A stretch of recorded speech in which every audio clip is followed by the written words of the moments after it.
ಕೊಪ್ಪಳ ಅಂದ್ರೆ ಗವಿಸಿದ್ದಪ್ಪ ಅಜ್ಜನ ಜಾತ್ರೆ. ಗವಿಸಿದ್ದಪ್ಪ ಅಜ್ಜನ ಜಾತ್ರೆ ಅಂದ್ರೆ ಅದು ಬರೀ ಧಾರ್ಮಿಕ ಕಾರ್ಯಕ್ರಮ ಅಲ್ಲ. ಅದು ಭಕ್ತರ ಉತ್ಸವ, ಸೇವೆಯ ಸಂಸ್ಕೃತಿ, ಮಾನವೀಯತೆ ಮತ್ತು ನಮ್ಮ ನೆಲದ ಸಂಸ್ಕೃತಿಯ ಜೀವಂತ ಪ್ರದರ್ಶನ. ಜನವರಿ 5, 2026ರಂದು ಜರುಗಿದ ಕೊಪ್ಪಳದ ಗವಿಸಿದ್ದೇಶ್ವರ ಜಾತ್ರೆಯ ರಥೋತ್ಸವಕ್ಕೆ ಸುಮಾರು 6 ಲಕ್ಷಕ್ಕೂ ಹೆಚ್ಚು ಭಕ್ತರು ಸಾಕ್ಷಿಯಾಗಿದ್ದು, ಕಳೆದ 4 ದಿನಗಳಿಂದ ಗವಿಮಠದಲ್ಲಿ ನಡೆದ ಗವಿಸಿದ್ದೇಶ್ವರ ಗದ್ದುಗೆ ದರ್ಶನ ಹಾಗೂ ಶ್ರೀಗಳ ಆಶೀರ್ವಾದ ಪಡೆದ ಭಕ್ತರ ಸಂಖ್ಯೆ ಸುಮಾರು 16 ರಿಂದ 17 ಲಕ್ಷದವರೆಗೂ ತಲುಪಿದೆ ಎನ್ನಲಾಗುತ್ತಿದೆ. ಈ ಸಂಖ್ಯೆ ಕೇಳಿದ್ರೆ ಅಚ್ಚರಿ ಅನ್ನಿಸಬಹುದು. ಆದರೆ ಗವಿಸಿದ್ದಪ್ಪ ಅಜ್ಜನ ಮೇಲಿನ ಭಕ್ತರ ನಂಬಿಕೆ ಎಷ್ಟೊಂದು ಗಟ್ಟಿಯಾಗಿದೆ ಅನ್ನೋದಕ್ಕೆ ಇದೊಂದು ಸ್ಪಷ್ಟ ಉದಾಹರಣೆ. ಈ ಬಾರಿ ಜಾತ್ರೆಯಲ್ಲಿ ವಿಶೇಷವಾಗಿ ಗಮನ ಸೆಳೆದಿದ್ದು ಮಹಾದಾಸೋಹ. ಗವಿಮಠದ ದಾಸೋಹ ಅಂದ್ರೆ ಬರೀ ಊಟ ಅಲ್ಲ, ಅದು ಸೇವೆಯ ಮಹೋತ್ಸವ. ಈ ಬಾರಿ ಮಹಾದಾಸೋಹಕ್ಕೆ ಭಕ್ತರು ಅರ್ಪಿಸಿದ ತಿನಿಸುಗಳ ಲೆಕ್ಕ ಕೇಳಿದ್ರೆ ಕಣ್ಣು ದೊಡ್ಡದಾಗುತ್ತೆ. ಸುಮಾರು 19 ಲಕ್ಷ ರೊಟ್ಟಿ, 25 quintal boondi, 175 quintal Mysuru pak, 62 quintal ಶೇಂಗಾ ಹೋಳಿಗೆ, 648 ಕ್ವಿಂಟಲ್ ಮಾದಲಿ, 5 ಕ್ವಿಂಟಲ್ ಜಿಲೇಬಿ, 7 ಕ್ವಿಂಟಲ್ ಕರ್ಜಿಕಾಯಿ, 5 ಕ್ವಿಂಟಲ್ ಶಂಕರಪೊಳೆ, 155 ಕ್ವಿಂಟಲ್ ಸೋನ್ ಪಾಪಡಿ, 8 ಕ್ವಿಂಟಲ್ ಕರದಂಟು, 1 ಕ್ವಿಂಟಲ್ ಬಾದಾಮ್ ಪುರಿ, 47 ಕ್ವಿಂಟಲ್ ರವೆ ಉಂಡೆ, 6 ಕ್ವಿಂಟಲ್ ಮಿರ್ಚಿ, 5 ಕ್ವಿಂಟಲ್ ಹಪ್ಪಳ. ಇದಲ್ಲದೆ ಲೆಕ್ಕಕ್ಕೆ ಸಿಗದಷ್ಟು ಅಕ್ಕಿ, ಬೇಳೆ, ಅಡುಗೆ ಎಣ್ಣೆ, ತರಕಾರಿಗಳು. ಇವೆಲ್ಲವನ್ನು ಭಕ್ತರು ತಮ್ಮದೇ ಭಕ್ತಿಯಿಂದ, ತಮ್ಮದೇ ಮನಸ್ಸಿನಿಂದ ಗವಿಸಿದ್ದಪ್ಪ ಅಜ್ಜನಿಗೆ ಅರ್ಪಿಸಿದ್ದಾರೆ. ಅಜ್ಜನ ಜಾತ್ರೆಗೆ ರೊಟ್ಟಿ, ಪಲ್ಯ, ಪುಡಿ ಚಟ್ನಿ, ಉಪ್ಪಿನಕಾಯಿಗಳು ಸಿಕ್ಕಿದ್ರೆ ಅದೇ ಭಕ್ತರಿಗೆ ಸ್ವರ್ಗದ ಅನುಭವ. ಇಲ್ಲಿ ಇನ್ನೊಂದು ಸಂಗತಿ ಹೃದಯ ಮುಟ್ಟದೇ ಇರಲ್ಲ. ಹೆಸರು ಹೇಳದೆ ಬೀದಿ ಬದಿ ವ್ಯಾಪಾರ ಮಾಡುವ ಅಜ್ಜಿಯೊಬ್ಬರು ಕೋತಂಬರಿ ಸೂಡುಗಳನ್ನ ಮಠಕ್ಕೆ ನೀಡಿದ್ದು, ಕೊಪ್ಪಳದ ಜೈಲಿನ ಖೈದಿಗಳು ತಮ್ಮ ಒಂದೊತ್ತು ಊಟದ ದವಸ ಧಾನ್ಯಗಳನ್ನ ಮಠಕ್ಕೆ ಅರ್ಪಿಸಿದ್ದು. ಈ ದೃಶ್ಯಗಳು ಅಭಿನವ ಗವಿ ಸಿದ್ದೇಶ್ವರ ಶ್ರೀಗಳ ಕಣ್ಣಲ್ಲಿ ಆನಂದ ಬಾಷ್ಪ ತರಿಸಿದ್ದು ನಿಜ. ಇಲ್ಲಿನ ಜಾತ್ರೆ ಹಣದ ಪ್ರದರ್ಶನ ಅಲ್ಲ, ಹೃದಯದ ಪ್ರದರ್ಶನ. ಮಹಾಪ್ರಸಾದ ಜನವರಿ 18ರವರೆಗೂ ನಡೆಯುತ್ತಿದ್ದು, ಹಗಲಿರುಳು ಅನ್ನದಾಸೋಹಕ್ಕೆ ಭಕ್ತರ ಹರಿವು ನಿಂತೇ ಇಲ್ಲ.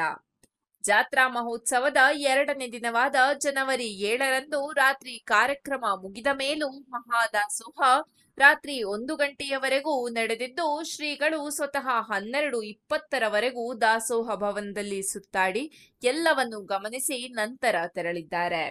ನಸುಕಿನ ಜಾವದವರೆಗೂ ಭಕ್ತರು ಪ್ರಸಾದ ಸ್ವೀಕರಿಸಿದ್ದು, ಆ ವೇಳೆ ಟೇಬಲ್ ಮೇಲೆ ಎಲೆ, ಅನ್ನ ಚೆಲ್ಲಿ ಅಶುಚಿಯಾಗಿತ್ತು. ಅದನ್ನು ಮಠದ ವಿದ್ಯಾರ್ಥಿಗಳು ಸ್ವಚ್ಛ ಮಾಡ್ತಾ ಇದ್ದಾಗ ಅಲ್ಲಿಗೆ ಬಂದ ಶ್ರೀಗಳು ಕೇವಲ ಸೂಚನೆ ಕೊಟ್ಟಿಲ್ಲ, ಸ್ವತಃ ಕೈಗೆ ಒದ್ದೆ ಬಟ್ಟೆ ಹಿಡಿದು ಟೇಬಲ್ ಸ್ವಚ್ಛ ಮಾಡೋದು ಹೇಗೆ ಅಂತ ತೋರಿಸಿದರು. ವಿದ್ಯಾರ್ಥಿಗಳ ಕೈಯಲ್ಲಿದ್ದ ಬಟ್ಟೆಯನ್ನ ತೆಗೆದುಕೊಂಡು ತಾವೇ ಹಿಂಡಿಕೊಂಡು ಸೇವೆಗೆ ನಿಂತ ದೃಶ್ಯ ಈಗ ಸಾಮಾಜಿಕ ಜಾಲತಾಣಗಳಲ್ಲಿ ಭಾರಿ ವೈರಲ್ ಆಗಿದೆ. ಗುರುಗಳೇ ಸ್ವತಃ ಸೇವೆಯಲ್ಲಿ ತೊಡಗಿಕೊಂಡಿದ್ದಾರೆ, ಇದು ನಮ್ಮ ಭಾಗ್ಯ ಅಂತ ಭಕ್ತರು ಭಾವೋದ್ರೇಕ ವ್ಯಕ್ತಪಡಿಸಿದ್ದಾರೆ.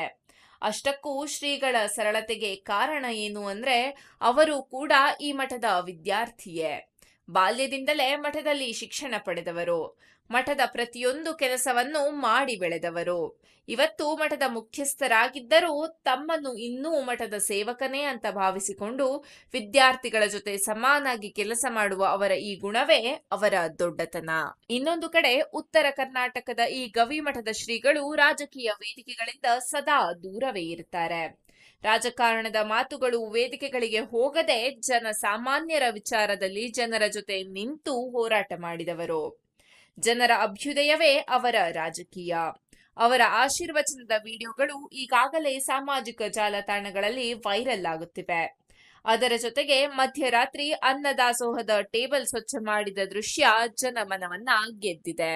ಜಾತ್ರೆಯ ದಿನ ದಾಸೋಹ ಭವನದ ಮುಂದೆ ಭಕ್ತರ ಸಂಖ್ಯೆ ಹೆಚ್ಚಾಗಿ ನೂಕುನುಗ್ಗಲು ಉಂಟಾದಾಗ ಪರಿಸ್ಥಿತಿಯನ್ನ ಹತೋಟಿಗೆ ತರಲು ಕೊಪ್ಪಳ ಜಿಲ್ಲೆಯ ಪೊಲೀಸ್ ವರಿಷ್ಠಾಧಿಕಾರಿ ಡಾಕ್ಟರ್ ರಾಮ್ ಎಲ್ ಅರಸಿದ್ದಿ ಅವರು ಸ್ವತಃ ಕಣಕ್ಕಿಳಿದರು.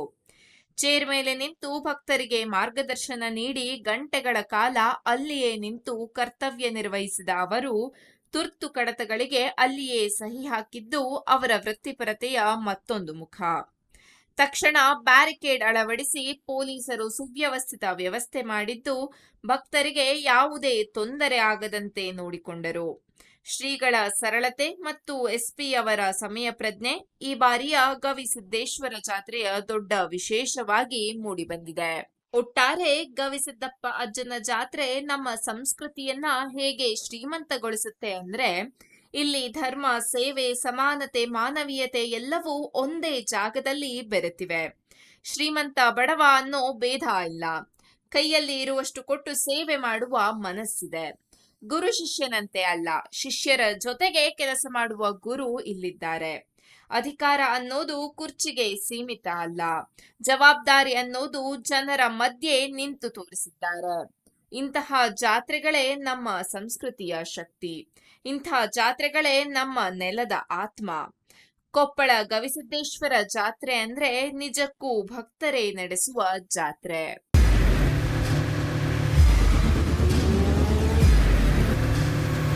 ಪ್ರಜಾಮಾರ್ಗ ನ್ಯೂಸ್, ಇದು ಜನಸಾಮಾನ್ಯರ ಧ್ವನಿ. ನಮಸ್ಕಾರ.